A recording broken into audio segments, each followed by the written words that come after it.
Здравейте, аз съм доктор Димитрова, работя от 5 години в клиника Александър Киряков и работата ми е свързана основно с кариесология и пародонтология.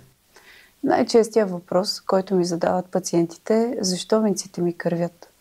Кървенето от венците е симптом, на който е редно да се обърне внимание.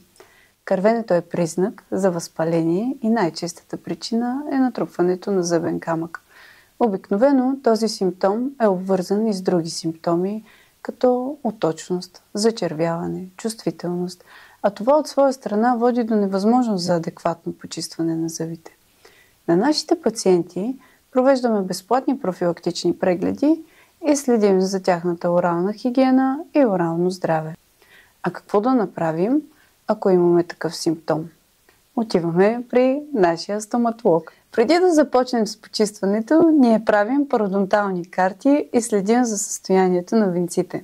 След това пристъпваме към същинската част, а именно почистването с ултразвук на отлаганията от зъбен камък.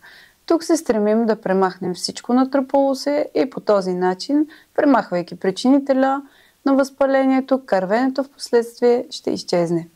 За да сме максимално прецизни, всички в клиниката работим с увеличителни очила, което подпомага за качеството на манипулацията.